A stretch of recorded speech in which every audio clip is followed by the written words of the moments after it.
the amazing things on this trip, I think one thing really stood out to me, and it's the diversity that we have amongst our team, all coming together for one cause, and it's to help these children that need it.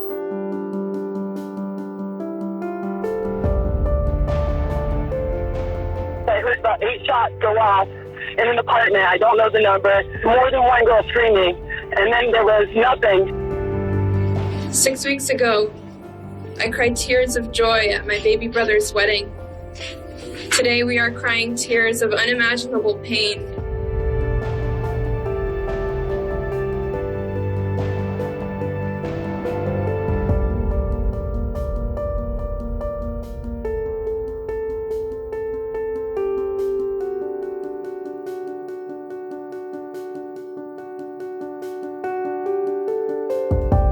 It inspired me to have a real purpose in life, to make sure that I honor their legacy.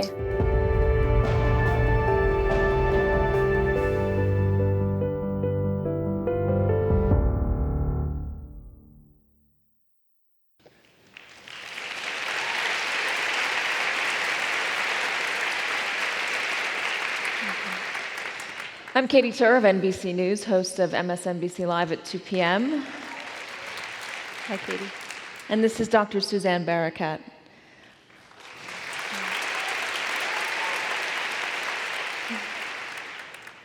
We got a little bit of a picture of who you are and the fight you're waging from that video.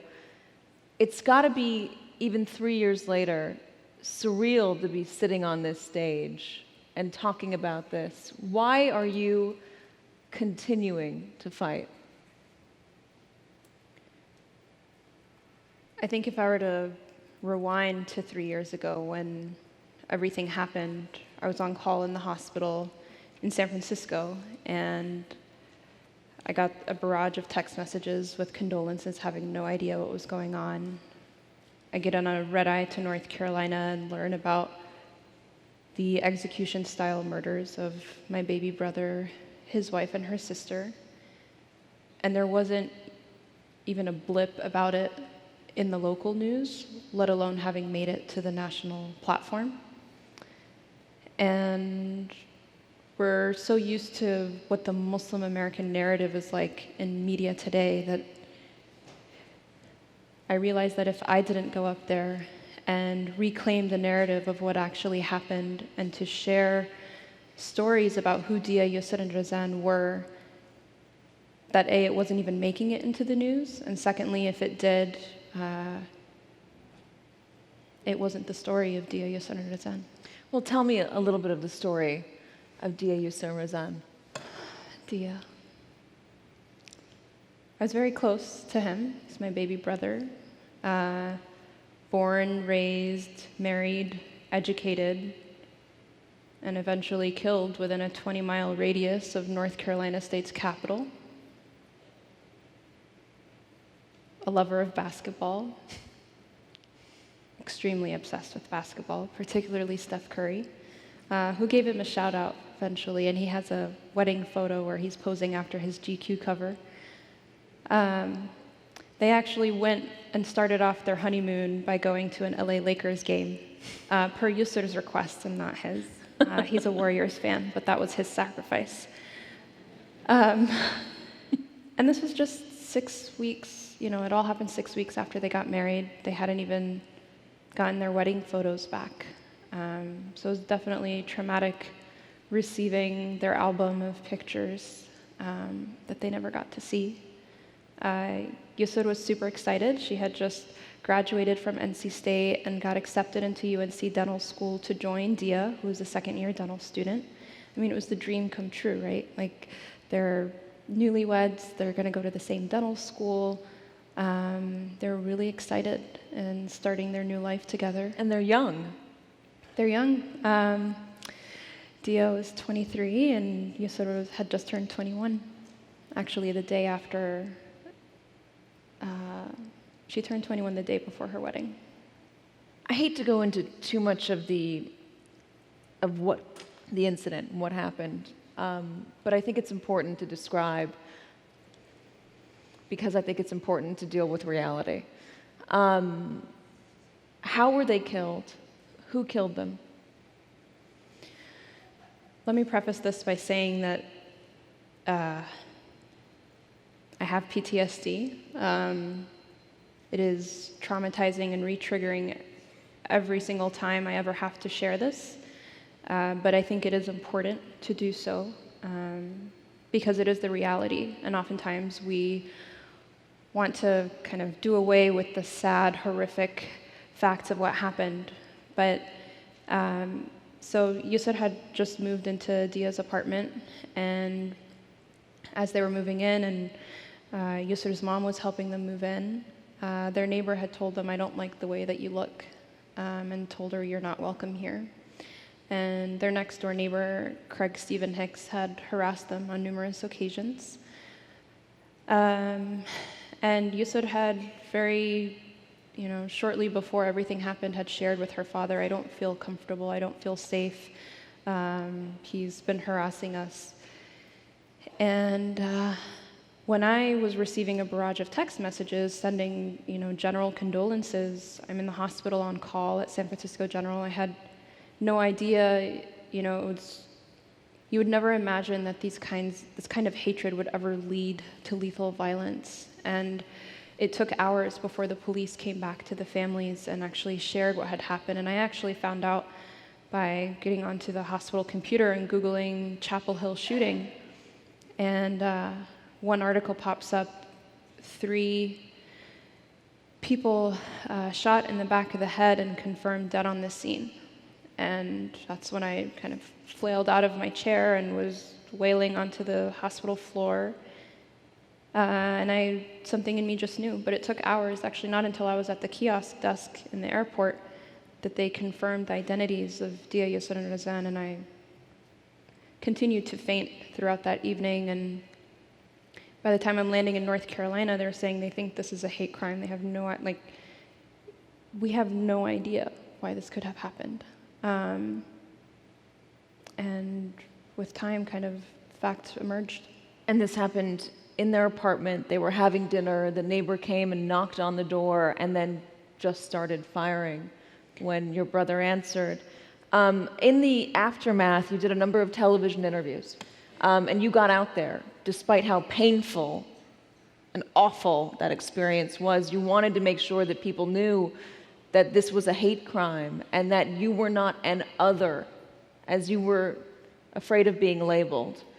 Talk to me about the expectations that people have and the way that they asked you to describe your brother. Tell me about how American he was. This presumption that because he was Muslim, because your sister-in-law wore a headscarf, because you wear a headscarf, you're somehow different from Americans.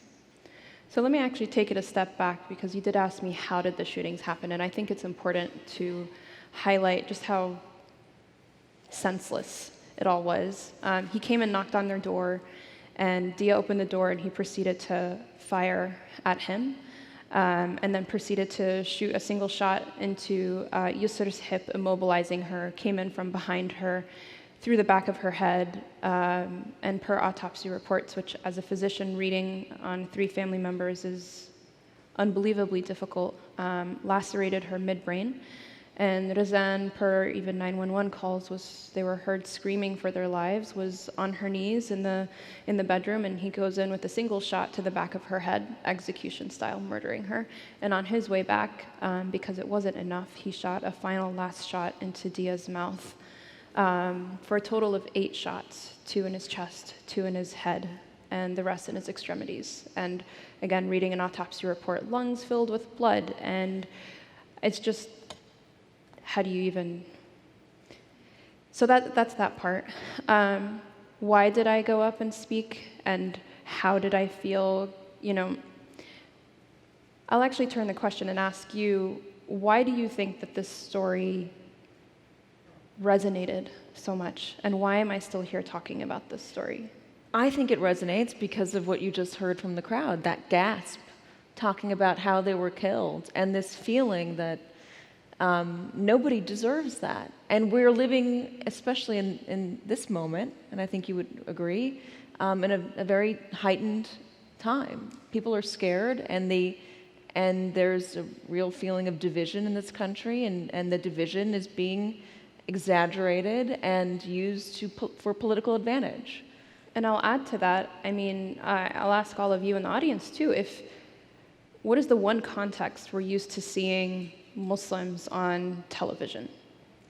It's in the context of terrorism and national security. And I can tell you as an American Muslim that I've been fed up with that narrative. Thank you.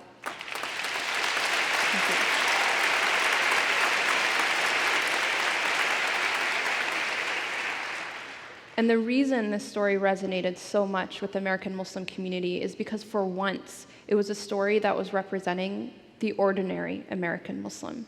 It was 3 American kids, professional, college-educated, community service-oriented, loving, kind, very much American. Going to dental school. Going to dental school, doing relief trips, feeding the hungry and the homeless in their local communities. I mean, these were model, exemplary citizens.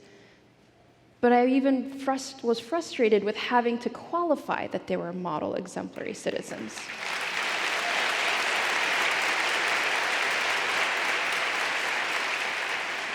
And instead, I was being asked questions, tell us how they were American.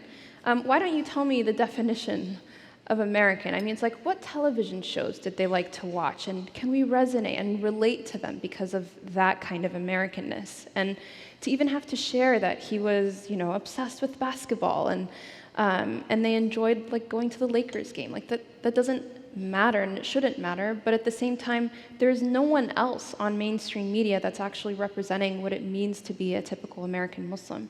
And in the aftermath of what happened, tens of thousands of people reached out to me and messaged me saying, and I can quote them all, paraphrasing, saying, I felt like I lost a brother. I felt like I lost a daughter. I felt like I lost a best friend. So many people saw themselves in Deah, Yusor, and Razan. And that's what's been so jarring and heartbreaking to not just the American Muslim community, who now clearly fears for their lives when other people are being made to be afraid of them.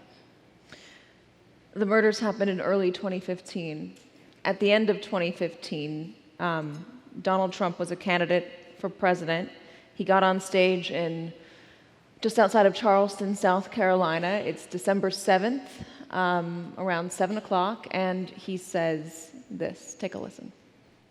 Donald J. Trump is calling for a total and complete shutdown of Muslims entering the United States until our country's representatives can figure out what the hell is going on. I was in that crowd. I was covering it for NBC News.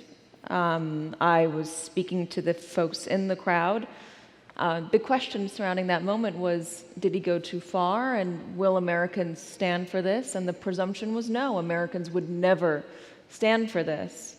And it was surprising to find not a single person in the crowd who thought that that was a bad idea. And the reality is, they all thought it was, if not a good idea, then they at least wanted to think about it a little bit more. The Republican Party, the biggest fear among Republican voters at that time was being the victim of terrorism. San Bernardino had just happened. He went on to obviously win the presidency. That was 2015. We're in 2018. What's different today? What's different today is that since 2015, the number of anti-Muslim hate groups has practically tripled. The number of hate crimes have increased more for American Muslims than they have for any other minority group. We see lethal impacts of Islamophobia, and this isn't just rhetoric that leads to political or financial gain. It means that I will never hug my baby brother again. I'm a family physician, family medicine physician. On the eve of the election, I was working in the Pediatric Urgent Care Center at UCSF. And at the time, I was pregnant. fearful for the decision my husband and I had made about wanting to bring a child into this really scary world, really scary time. And a mother brings in her infant who was sick. It was, winter flu season. And she wouldn't let me hold her child. And this is just one of many instances, and this is San Francisco. And this is just one of many instances where it doesn't have to be said to be understood. The stares that I get boarding planes every single time, it's like, I have to smile, I'm not gonna hurt you, why do I have to carry that burden? And what people don't realize, and I think, when you look at the news and when you look at Hollywood and how Muslims are portrayed, I think people would find it shocking to know that if we were to look at the polls and statistics, that Muslim women, on average, are more likely to be college educated than the American woman counterpart. I think that may come to a shock to many people because we're so used to hearing the narrative, oh, woman oppressed, uneducated, doesn't have an opinion. And yet that's so far from the reality that it's time that we actually, in this moment, being able to share what a lot of people feel like is the ordinary American Muslim voice is really powerful. I want to, since we're running out of time, I want to end on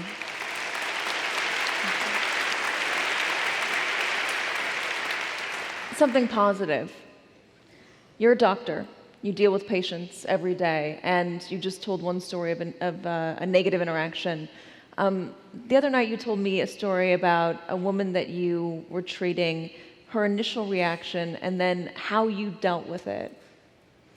So I was the senior on my team, rounding with about 10 different folks, and patient gestures towards me and goes like this and says, San Bernardino, and this was shortly after the attack in San Bernardino. And everyone else in my cohort was just silent. And mind you, I'm in a program that's very social justice driven and oriented, lovely people who love me and support me and are very aware of what's happened and the advocacy I've been doing, and yet we were silent. Fast forward 4 days, and that same patient looks at me and says, your people are killing people in Los Angeles. And again, she says, the whole team is silent. And I realized that yet again, I need to kind of stand up for myself. And so I sit down on her bed, I look her eye to eye, and I tell her, tell me what you mean by that. Have I done anything but give you kind, compassionate care? Have I been anything but respectful and courteous towards you? And she looks down, realizes what she says is, not acceptable, and she apologizes in front of the entire team and says, I'm sorry, I should know better, I'm Mexican American, I receive this kind of treatment all the time. And that in itself just broke so many barriers to have that dialogue. And one thing I did want to say is, I've been trying to make sense of why at times we're silent. We can all agree that bigotry is unacceptable, but when we see it, we're silent because it makes us uncomfortable. And the onus is on all of us to stand up for one another. This isn't just a Muslim-specific issue. This is a human issue. If you're being targeted or attacked or hated or vilified, today it's Muslims, yesterday it was a different group, and tomorrow it's going to be a different one. And we need to, stand up for one another and be allyship for one another.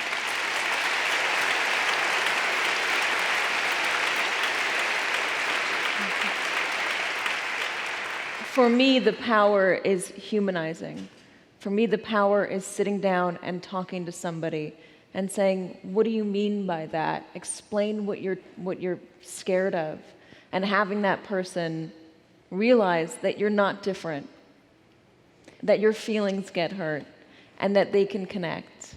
Look, fear is a really powerful emotion. I think I can argue that fear is probably the most powerful emotion that you can kind of incite and trigger in someone. And Trump knew this and really was able to succeed on it. When you instill fear, you can lead to otherization. And when you otherize people, you dehumanize them. And when you dehumanize them, you can justify violence against them. And I think this is a concept that can be applied to really anyone, domestically, internationally. And it's when we recognize that, we can better target it. Recognize it. Dr. Suzanne Barakat, thank you so much. Thank you, Katie. Thank you.